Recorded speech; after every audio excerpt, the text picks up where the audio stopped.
त्वमेव माता च पिता त्वमेव बन्धुश्च सखा त्वमेव विद्या द्रविणं त्वमेव सर्वं मम देवदेव। श्रीदक्षिणामूर्तिसुदेशिकेन्द्रं द्वैपायनं सूत्रकृतं मुनीन्द्रं श्रीशङ्करं भाष्यकृतं यतीन्द्रं मध्ये शिखञ्चापि नमामि विद्यै। ओम नमो ब्रह्मादिभ्यो ब्रह्मविद्या संप्रदायकर्तृभ्यो वंशऋषिभ्यो महद्भ्यो नमो गुरुभ्यः। सर्वोपप्लवरहित प्रज्ञानगणः प्रत्यगर्तो ब्रह्मैवाहमस्मि। ओम प्रपन्नपारिजाताय स्तोत्रवेत्रैकपाणये ज्ञानमुद्राय कृष्णाय गीतामृतदुहे नमः। Pranams everyone. We are in Chapter 2, Sloka number 47. Shri Bhagavan uvacha karmanyevadhikaraste ma phaleshu kadachana ma karma phalaheturbuhu ma te sankostva karmani. So as I said, this is an important sloka where Bhagavan gives certain facts around how the world operates.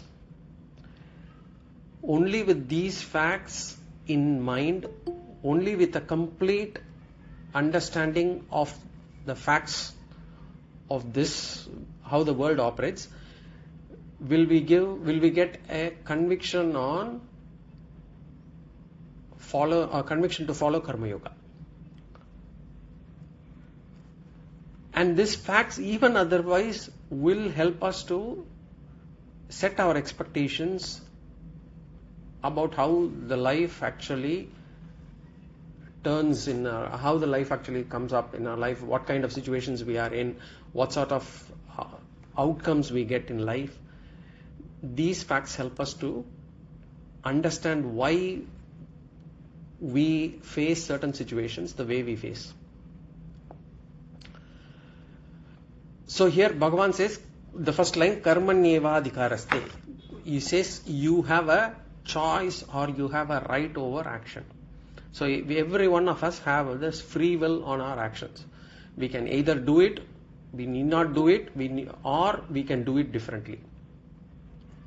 And then immediately he says, ma phaleshu kadachana. You do not have any right or choice over the fruits of the action or the results of the action. Then the question comes in our mind, how should I take it now? So I have a right over the action, but I do not have a right over the result. How is that even possible? Then why should I do my action at all?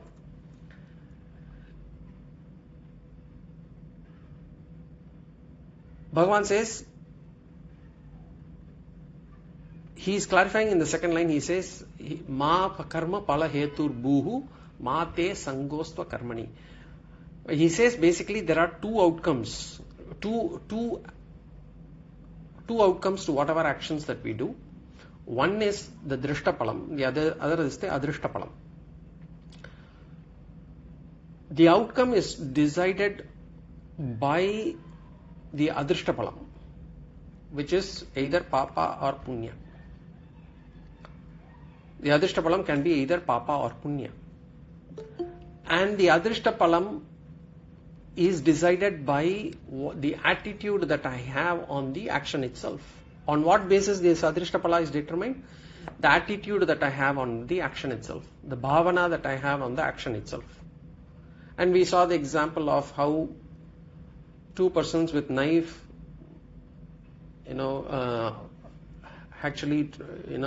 dismembering a person, but both of them, in both the cases, the person dies. But one gets punya and the other gets papa. The reason is one is actually a doctor trying to do an operation to save the life, and the other is actually a robber trying to harm someone. So the attitude behind the action is the one which determines the adrishta phala. The adrishta phala. So the adrishta bhavana determines the adrishta phala, which determines the results of our action also. Then the next question could come like, okay, when I did the action, my adrishta bhavana has been very sincere. it has been positive. If that is the case, still I don't get the action that I desire, that I want. Or it is still not in line with the effort that I had put in.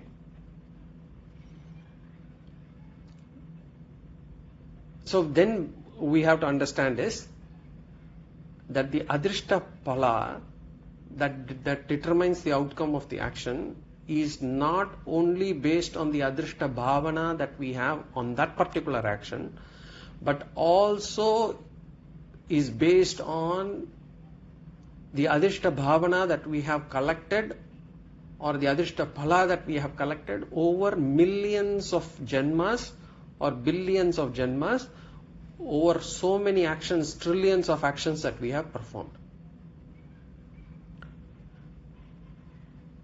And only through a combination of the bhavana that we have on this action now and the adrishta phala that we have accumulated over previous janmas, the action or the outcome of this action is determined. So in that case, everything is adrishtam. I am not able to see it. It's a bhavana, I am not able to see it, or rather I am not able to feel it. I can only feel it. The other person's adrishta bhavana, I cannot see it, I cannot feel it. The adrishta phala, I cannot see it. Then what should I do with regards to the results of the action? There is only one position that we can do, which is to accept it. Wherever we do not have a choice, we have to accept it. So now the question comes, should I actually then, in case if it is actually desire, can I actually perform actions based on the desires? Bhagavan says, do not let your attitude and actions driven by desires as much as possible, because our desires need not be noble, need not be virtuous, need not be dharmic at all times. Because we have our vasanas which we have accumulated over millions of janmas, that will determine our desires, and those desires will determine our attitude, and therefore do not always go by what you desire. Therefore Bhagavan says, and he will continue to say even in the next chapter, perform your duty. Perform your duty, and that too with what bhavana? We will see that in the 3rd chapter. Bhagavan will explain in detail. But for the moment we will say, perform your duty, we do it without any desire. And once you perform the duty, whatever be the action, the outcome of that action, accept it. Because it is not determined by neither the action now nor the attitude that you have it right now, but it is based on a combination which includes the adrishta phala, the papa and punya that we have collected over so many janmas.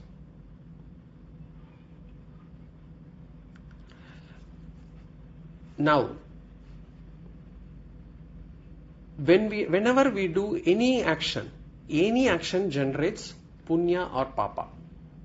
Either it generates punya or it generates papa. If we perform our duty properly, we will get punya. If we do not perform our duty properly, we will get papa. And according to Shastras, both papa as well as punya create bondage. Papa will create bondage, punya will also create bondage. Which means we will be in samsara still. As long as there is a bondage, we will be in samsara. Then what should we do? Action I need to perform, and action creates papa or punya, and both papa and punya creates bondage. Then how should I do? The only way that we can actually come out of it is by performing karma, which is action, as karma yoga. Karma action with the right attitude is karma yoga.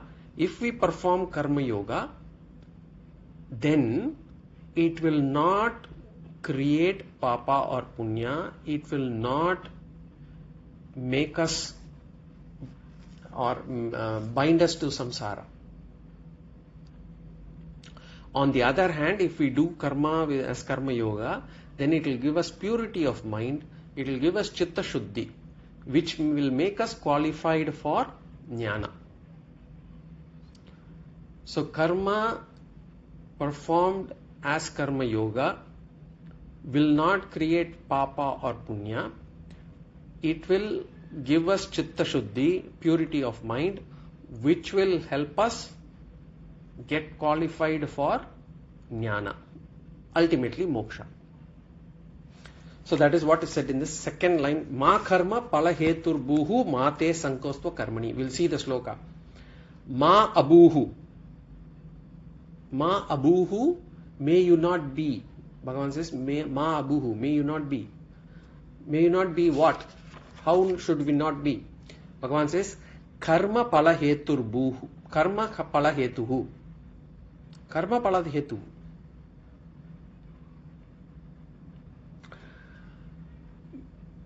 May you not be motivated by the results of the action. In other words, do not be the cause for creating karma phala. Because we always look for whether I will get papa or punya, what will I get out of it, I should have good outcome, bad outcome. He says, Bhagavan says, do not be the cause for creating this karma phala. What is karma phala? Papa or punya. So Bhagavan says, do not create that. How do we not create that? By having a proper sankalpa. Because this papa or punya is created through the attitude. The attitude comes out of, the attitude is the one which creates papa or punya.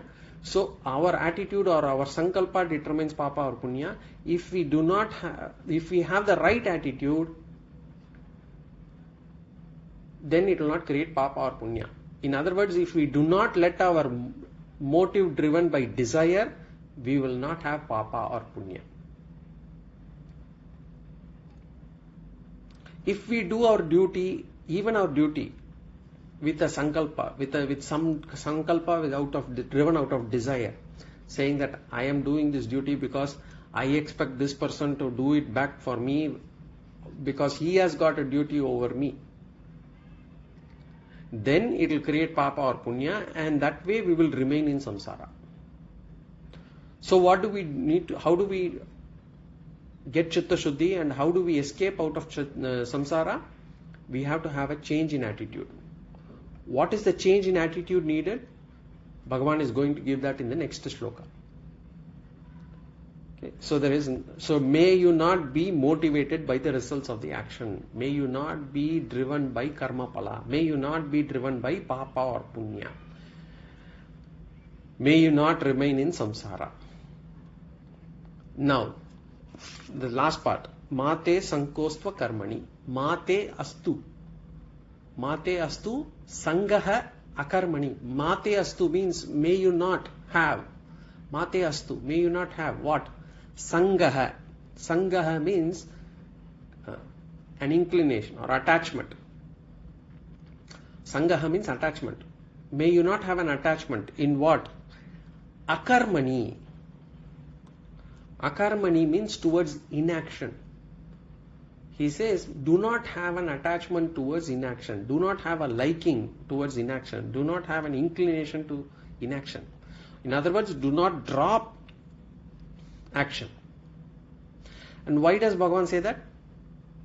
Because when we had studied the first line, we should have got a doubt. If not, this is the doubt that we should get. See, I have a choice over action. And then once I do the action, the results depends on the adrishta, papa or punya. And I do not have any right over the results of the action. I do not know how much of adrishta, papa or punya that I have collected. I do not know how the outcome of the action is going to be.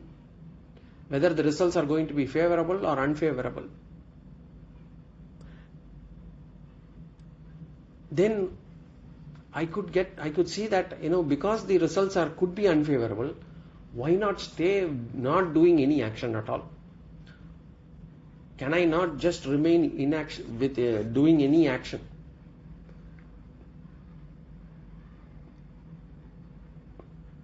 Why should I not just keep quiet? Bhagavan says, do not do that. Mate astu. May you not. Do not drop your actions. Why? Bhagavan will give again he is going to take up this in 3rd chapter, but we'll see it quickly here. Why we should not drop any action? Because before getting a mature mind, before getting the chitta shuddhi, if a person drops his actions, here when we say actions, it means his duties, his responsibilities. If a person drops his duties or responsibilities, then that person will become a hypocrite. Bhagavan will call that out. Just like, a person who has, suppose a person has been taking 4 to 5 meals a day, voracious eater, and then suddenly he decides one day he is going to do upavasa. Then what will happen? The food, there will be no food in the stomach, no doubt about it. There will be no food in his mouth also, but the mind will be full of it.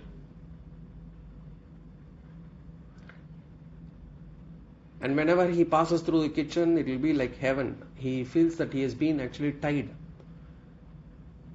And when he gets the smell of the food, he will feel that he has lost everything. What is the reason? Because although we have given up the Vishaya, we have given up the substance, we have not given up the Sukha Buddhi on that Vishaya. We have this feeling that this is going to give me happiness, this is going to give me comfort. That feeling has not left me yet. I have given up on that possession itself, on that object itself, but I have not lost the feeling that that object could give me happiness, could give me comfort, could give me pleasure.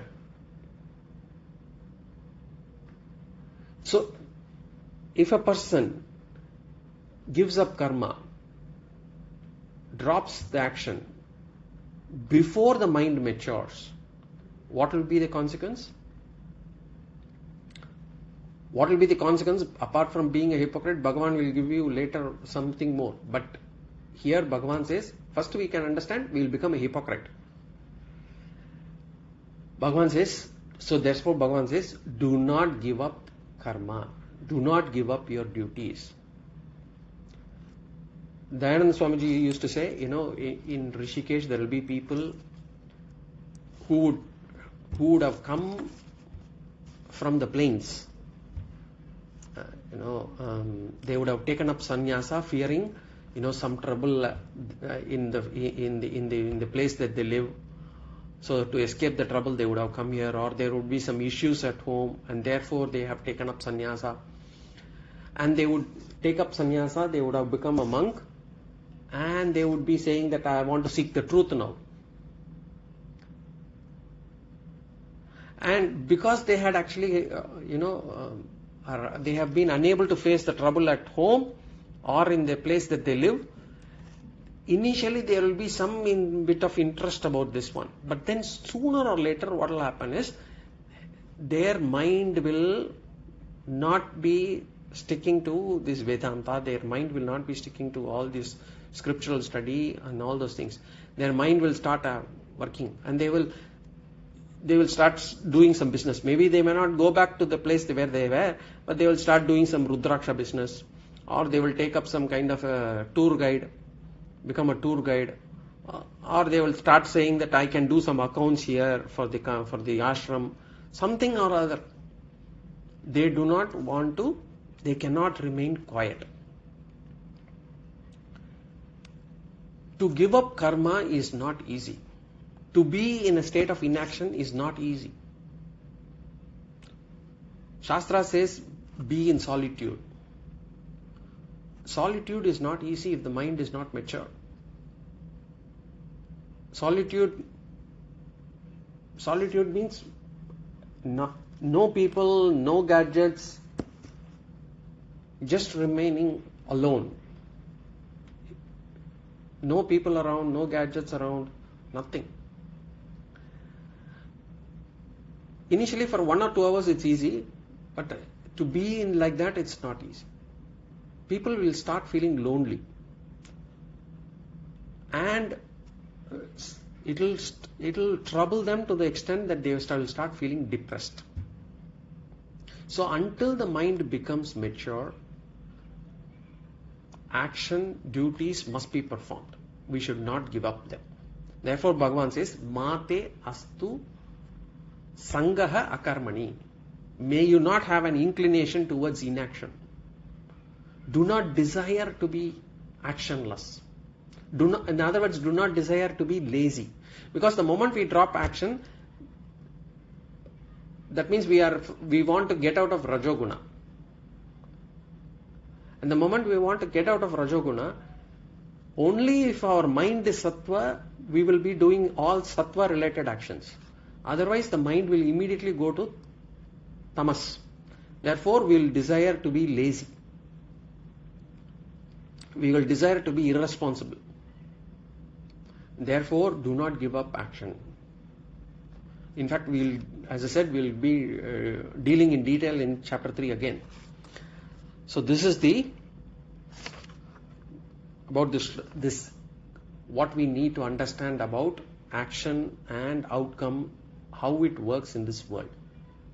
So Bhagavan has given few facts here. Let's kind of recollect what Bhagavan has said. First and foremost, he said we have a choice over actions. All actions, we have a choice.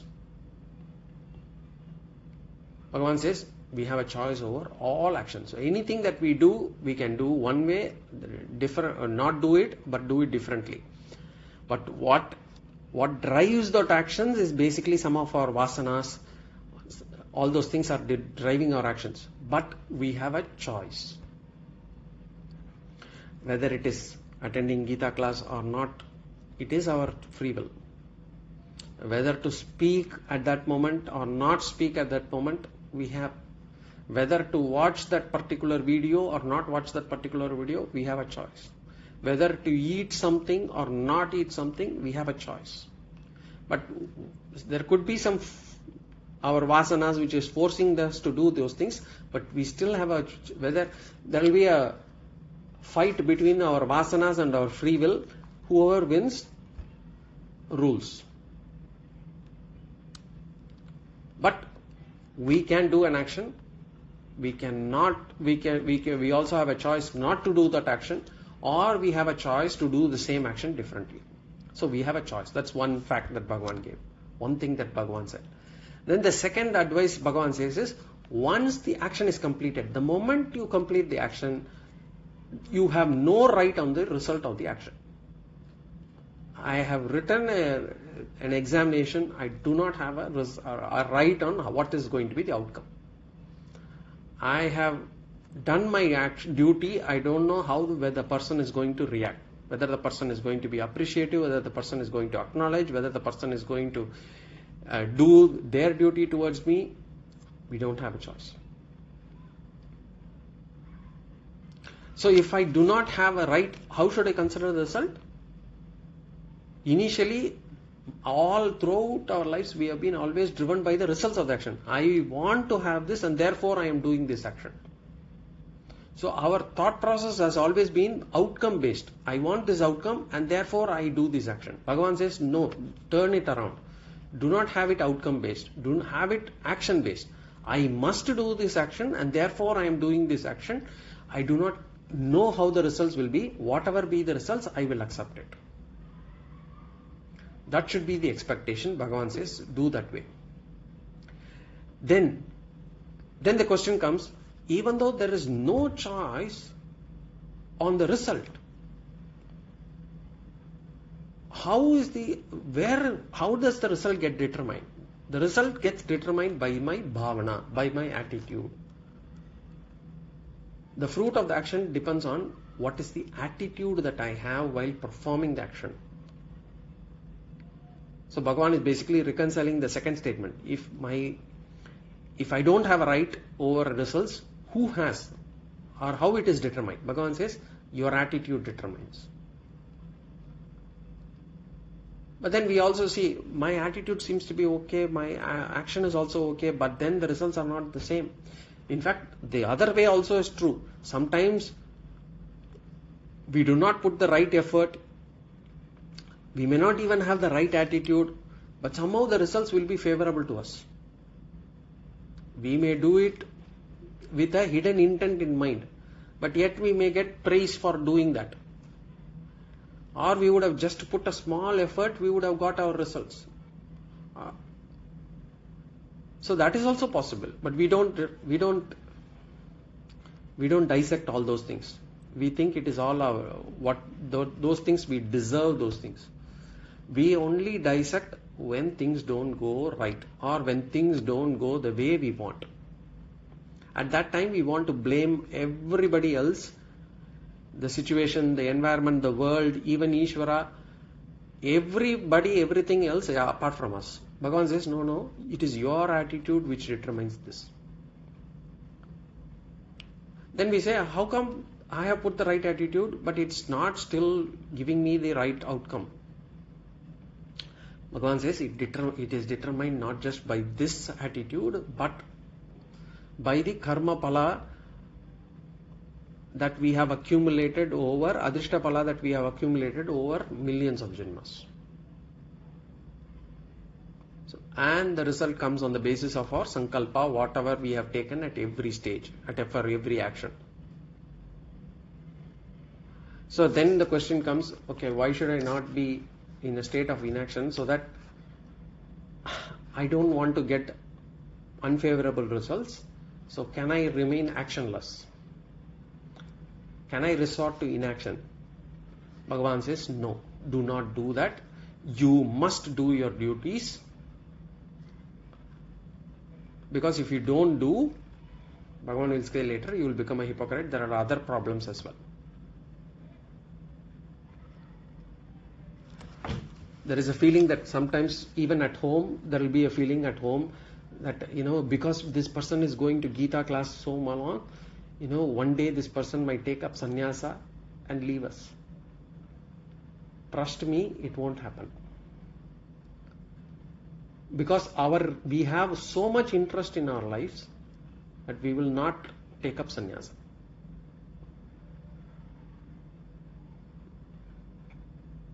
We have so much attachment towards this life, we will not take up sannyasa.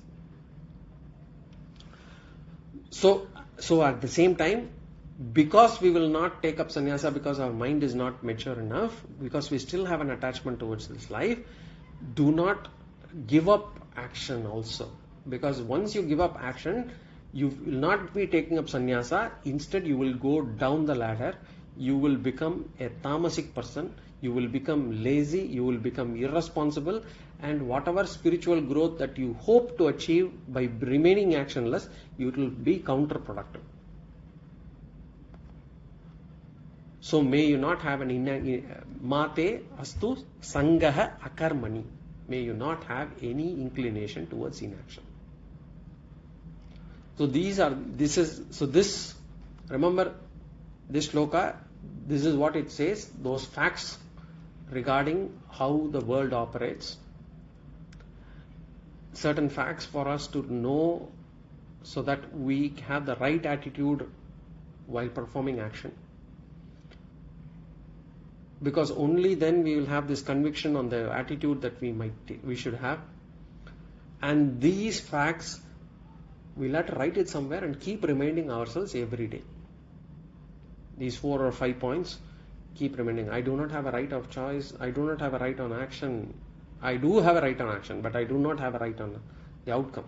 The outcome is determined by my sankalpa. But my sankalpa is not just this sankalpa. It is based on my previous birth sankalpa also. So therefore I should just accept whatever I get. And I should be driven by not by the results of the action, but only by the action, by the duties alone. And I should not resort to any inaction just because I do not want to get any unfavorable results. I have to keep remembering this. It is an important sloka from that standpoint. Now, in the next sloka, Bhagavan is going to say, what is Karma Yoga? What is Karma Yoga? Bhagavan is going to say. But before going to that, I said this sloka can be determined in two ways. One is a generic understanding of how the world operates. The second is basically to see the same sloka as an advice to Arjuna. So let us forget for a moment what we have discussed so far on this sloka. Forgetting is easy anyway. So we will see what Bhagavan says to Arjuna here. It is seen as an advice. So he says Arjuna, and Arjuna, remember, Bhagavan sees Arjuna as a person who does not have Chitta Shuddhi. Bhagavan sees Arjuna that he has to still perform Karma Yoga to get Chitta Shuddhi. He cannot go to Jnana directly now. He cannot become a sannyasi. So Bhagavan says, Karmanyeva adhikaraste. Karmanyeva adhikaraha te. He says to Arjuna, you have right only to do Karma Yoga. When he says, you have right only to do Karma Yoga, which means, Bhagavan means Arjuna does not have a right to do something else. What he does not have right to do? He does not have a right to go to Jnana Yoga directly. Why Bhagavan says that? Because Arjuna had said he wanted to take up sannyasa. Sannyasa means giving up karma and dwell only into jnana. Bhagavan says, no, you have right to do only Karma Yoga. Karmani eva adhikarayate. Then, ma kadachana phaleshu. Now, Arjuna wants a certain outcome. He wants a certain outcome. The outcome is that Bhishma and Drona should not be killed, should not die. Bhagavan says, do not have this attachment on results. Do not have any attachment or desire on the outcome, results. Then, ma bhuhu karma palahetuhu. Bhagavan says, may you not create papa or punya in your sankalpa while doing the karma. Same advice as what he has given us. Because karma can either create punya or papa, it will create chitta shuddhi, or karma can also give us chitta shuddhi.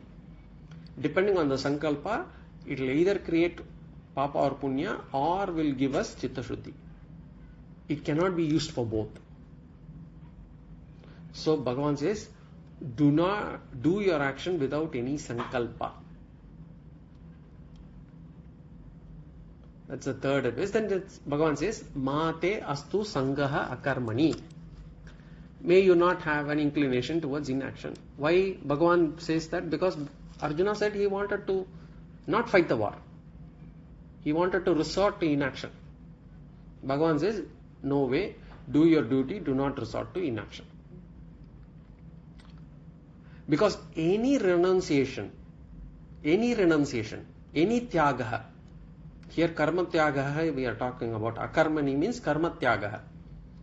Any renunciation can be of three types: sattvic, rajasic and tamasic. What is sattvic? A sattvic renunciation is one which when we renunciate or which when we give up, we will not take it up again.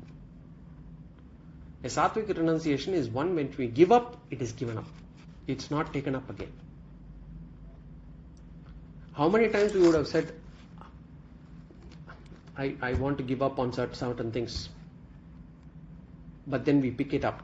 I want to give up on coffee, I want to give up on sweets, I want to give up on anger.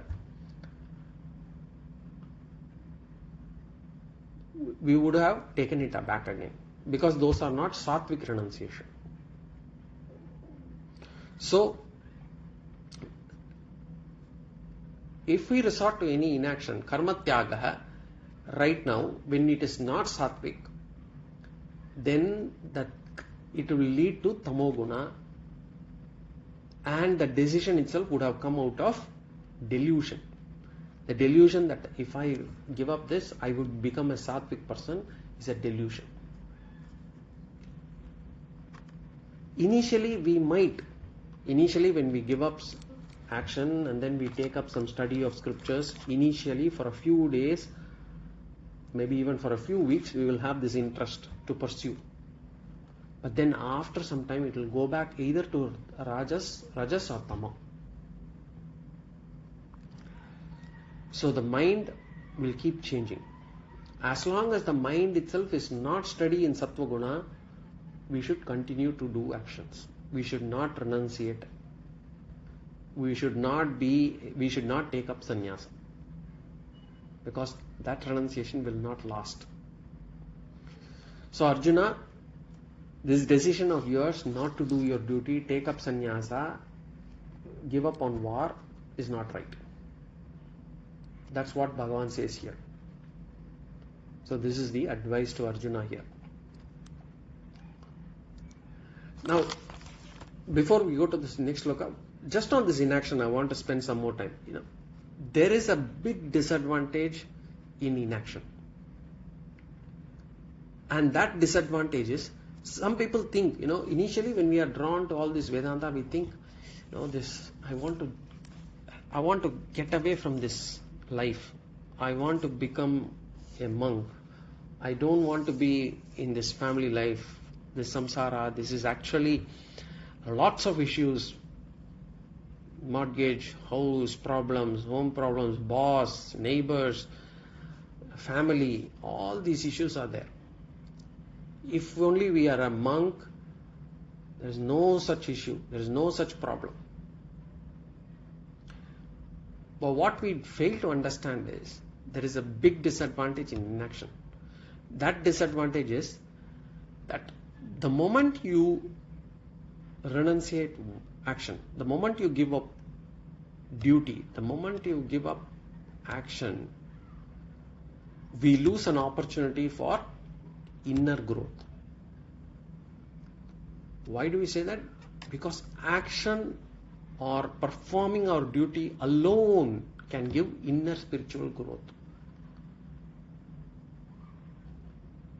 An active life is required, will contribute to spiritual growth. A withdrawn life also contributes to spiritual growth, but there are certain things only activity can give. There are only certain things that withdrawal can give. What activity can give as spiritual growth, withdrawal will not give us the same thing. What withdrawal can give as spiritual growth, activity cannot give. That's why we say there is two margas, pravritti marga, nivritti marga. Pravritti marga, first we have to do pravritti marga, then come to nivritti marga. And initial stage of spiritual growth happens only through action and interaction. And that is why even in the ashrama, immediately after brahmacharya ashrama, there is grihastha ashrama. Grihastha ashrama is almost a compulsory ashrama for everyone.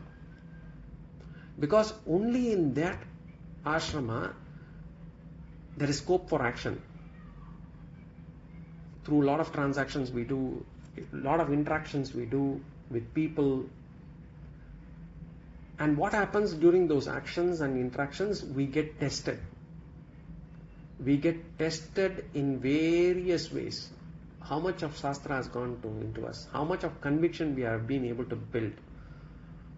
How much of compassion we have been able to do? How we have been able to build? How much of sharing we are able to do? How much of contribution we are doing? How much of restraining ourselves, anger, how much we are able to do? How much of restraining of sense organs we are able to do? All this are tested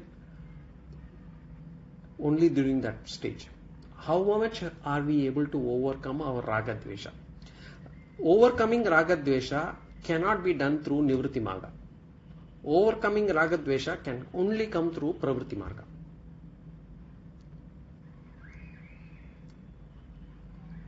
Jnana cannot be attained through pravritti marga. Jnana can be attained only through nivritti marga. So there are certain things that only nivritti marga can do certain things only pravritti marga. Pravritti marga, main important thing, reduction, overcoming ragadvesha, overcoming our strong likes and dislikes. When you are in the family, initially we must share with our family. We start small, we start with my family, then we have to extend that sharing beyond the family. So only through this grihastha we will be able to do it. And then once we are able to do that, we come to vanaprastha and sannyasa ashrama, representing nivritti marga, where it is all about introspection. It is all about closing ourselves. It is not all about, I don't want so many possessions. I don't want so many interactions. I don't want to possess. The only way we can say that I don't want to possess is only when we are able to share. And that sharing can only come through grihastha. If we go directly to sannyasa ashrama, when there is nobody around ours, we cannot even test ourselves whether we are in a position where I am not hurt by people around me. People hurt me through, supposedly, or they try to hurt me through their words, actions and deeds. Whether I get hurt. Whether I am able to control my senses. Whether I am able to control my anger. Whether I am able to control my ragadvesha. That's all done only through pravritti marga. Only if I keep remaining in grihastha ashrama and test myself, I'll be able to do them. So how long should I, then the question is, how long should I be in grihastha ashrama? How long should I be in action? Bhagavan will give an indicator. Wait for that. He will give an indicator for that in the coming slokas. Anyway, that is on inaction. Now we will go to the next sloka. The next sloka, as I said, is the definition of karma yoga. Bhagavan is giving a definition of karma yoga.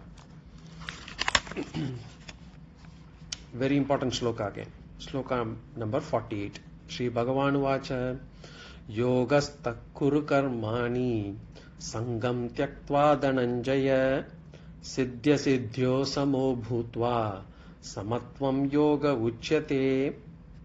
Yogastha kuru karmani sangam tyaktva dhananjaya siddhya siddhyo samo bhutva samatvam yoga uchyate. As I said, this sloka gives the definition of karma yoga, lakshana of karma yoga. Bhagavan says samatvam. Samatvam yoga uchyate. Samatvam means equanimity. Uchyate means is called. Yoga.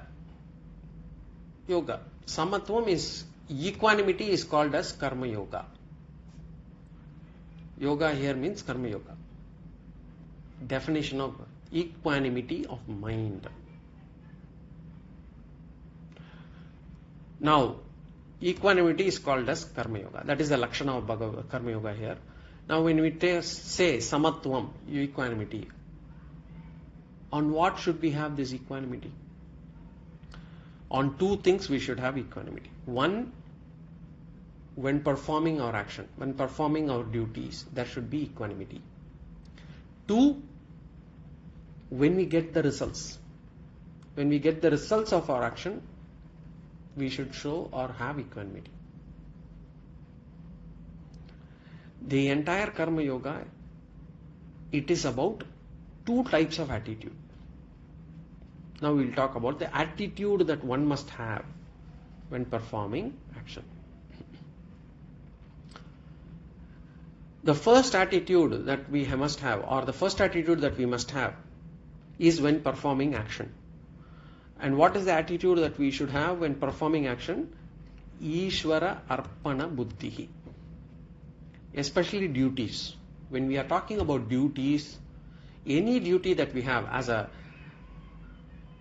a son, as a child, as a parent, as a spouse, as a neighbor, as a friend, any duty, as an employer, as an employee, as a boss, as a worker, as a citizen, any duty that we have, we must have this attitude of Ishvara Arpana, meaning dedicating the action to Ishvara.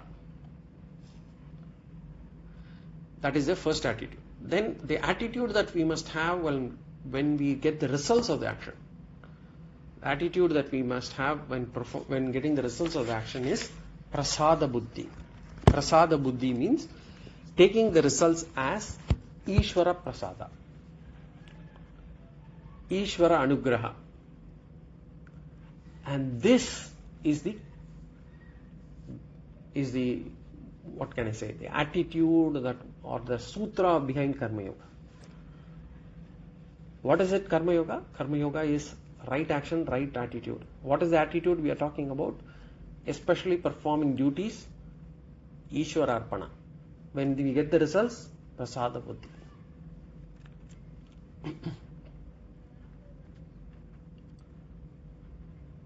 Now, let's take one by one. Let us see how the first one, Ishvara Arpana. Now, there are two types of actions.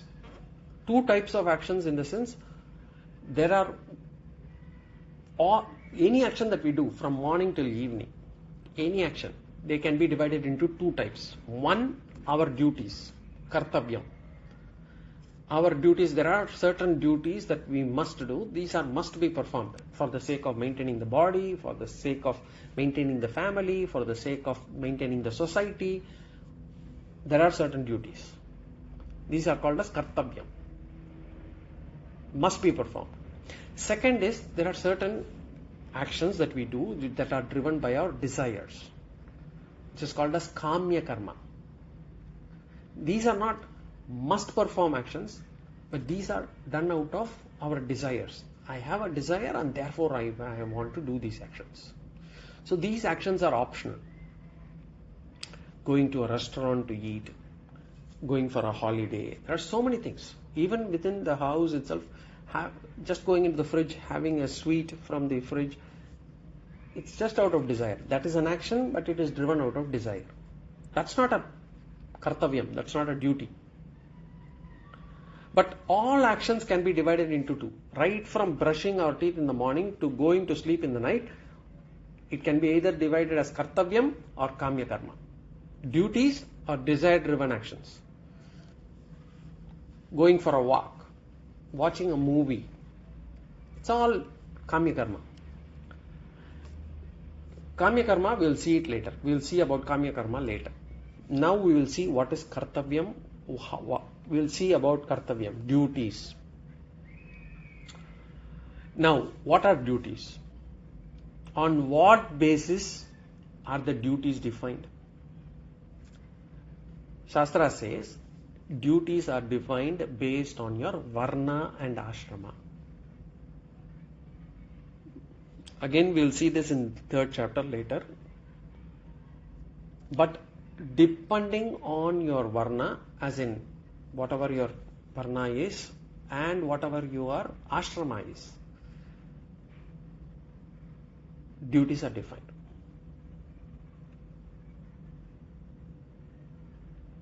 How do we identify what is my duty, what is not my duty? It's very simple. Each one of us is aware of our duty. Every one of us is aware of our duty. Because the mind itself will recognize. The mind itself will give an indication that if I have not done that, my mind will not be relaxed. My mind will not be relaxed. The mind will feel guilty. If I have to submit a report to my boss tomorrow and I have not been able to prepare it yet, the mind will not be relaxed. I have to get this done. It's a duty because this is a duty as an employee that I have towards the organization. If the mother has not cooked for the day yet, the mother will feel guilty because her mind will, I have to cook for the children. So the mind will feel guilty. Nobody needs to teach us on our duties. We will know by ourselves. Now, Bhagavan's, what should be the attitude that we should have while performing duties? That is the Karma Yoga's first part. Now, when it comes to duties also, the duties also can be divided into two. There are certain duties that we would like to do. There are certain other duties that we do not like to do. There are certain duties that I like to do, I'm happy to do, I will take credit, I'll take pleasure on doing it, and then there are certain actions which I will try to avoid. And how is it? So, because like and dislike comes in the way. It is driven by my raga dvesha. Because not all duties that we are supposed to perform, we do not like all of them. Eating breakfast for maintaining this body is a duty towards my body. Nobody will dislike that. Everybody will like to eat, no problem. That is not a disliked duty. But there are certain duties where our raga dvesha comes in the way, our strong likes and dislikes come in the way, and it tells us not to do these duties, maybe abstain from them, maybe give it up, maybe not, try to avoid or try to do it in a suboptimal manner, or try not to do it properly. We have those kind of actions, duties as well. What does Karma Yoga say here? Karma Yoga says is, do your duties without any likes or dislikes. Where does it say? Samatvam Yoga Uchyate. Samatvam Yoga Uchyate here means Samatvam, no likes or dislikes. All duties I must perform. I should not avoid. I should not try to do it naam ke vaste, as they say, for the sake of doing it.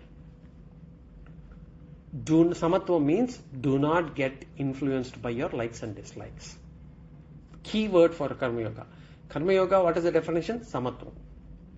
We'll use the same Samatvam in every place.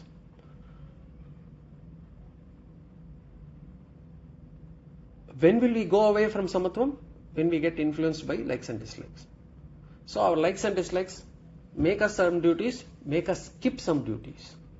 Or there could be some duties which we have an udasina bhava. Udasina bhava means if I'm able to do, I will do. If I'm not able to do, it's okay. It's okay. It's not that I don't dislike it. That kind of an attitude. For example, to keep the house clean is a duty. But there could be some udasina. If I'm able to clean, I'm able to clean. If I'm not able to clean, it's fine. So there are so many other things that we have as examples for udasina. But what we do, generally, whatever duty is convenient, is comfortable, it is to my liking, we will perform them. And we will also claim, I have performed my duty happily. To others, we will say, I have performed my duty. But whenever there is a difficulty, whenever there is an element of discomfort, whenever that it is not to my liking, we will try to skip that. And in fact, if it becomes too difficult, we will even think of taking up sannyasa. Because once we become sannyasa, these duties will not be ours. There are lots of duties for a grihastha. We'll come to that again in the next chapter. What are the duties of grihastha? We'll come to see that. So, sannyasa does not have so many duties. So, when duties become difficult, we will even consider taking up sannyasa. Bhagavan says, no. Samatvam yoga ichyate. When performing your duty, do not show any likes or dislikes on your duties. Once it is defined that this is your duty, I should remove my likes and dislikes. Whether I like it or not, I must perform the duty. And it must be performed properly. Not for the sake of doing it. This is the first part. Now the second part. Now, we are doing duties properly, not letting our likes or dislikes interfere when performing, fine. Now, after performing these duties, there can be what we can consider as two outcomes, success or failure. Success or failure. For example, if a parent performs a duty towards bringing up the children, what is the responsibility of a parent in bringing up children? Providing them the right environment, providing them the good education, providing within their ability whatever they can do for their children. But in spite of that, if the child does not perform well, if the child does not do well, so the parent has done his duty or her duty, the child has not succeeded. Now what will be the parent's thought process? The parent's thought process is, I have failed in my duty. The child has failed because of me. And they will take this guilt. Suppose the child has performed exceedingly well, even also then the parent will say, take pride in it. It is because I have done it, the child has been able to perform well. They will want to take the credit from the child also, from that also. So we have this tendency of taking up, the success or failure as ours. The outcome of the duty, we take it upon ourselves. Bhagavan says, and we get either depressed, unhappy, or happy, elated, depending on the outcome of the duty that we have performed. Bhagavan says, Samatvam Yoga Uchyate. Show equanimity in success or failure also. So do not get affected, do not get overly elated or depressed by the success or failure of the actions that you have performed, by the duties that you have performed. So samatva has to be applied both in the action as well as the outcome. So first we have to show equanimity in performing duties, not getting affected by likes or dislikes, not letting our likes and dislikes drive the actions. Now we have to show again equanimity in results, which means I should not get affected by either success or failure of it. Why should I not get affected by showing success or failure? It is my action. No. That's why previous sloka. Ma paleshu kadachana. You do not have a right on the outcome. This is how the world operates. Results is not in your hands. You would have performed, you would have done your best of your ability for the children. The children fails. The child fails. It's not your problem. Ma paleshu kadachana. It's not in your hands. Doing the duty is in your hands. Karmani eva adhikarasti. So, do not get affected by success or failure. Because you have performed your duty, making use of it depends on that person. There are various other factors. There are karma of yours, there are karma of the other person, the person. Lot of things come into the play. What we have to understand is whether I have done my duty diligently. So success or failure, we should remain unaffected. A doctor does his duty. He treats his patient. That's fine. That's all we have to do. Samatvam Yoga Uchyate. More on this sloka, more on Samatvam Yoga Uchyate, we will see again in the next class. Because the time is there. I don't want it to close by itself. Om Purnamada Purnamidam Purnat Purnamudachyate Purnasya Purnamadaya Purnameva Vashishyate. Om Shanti Shanti Shanti. Harihi Om Sri Gurubhyo Namaha. Harihi Om Sri Gurubhyo Namaha.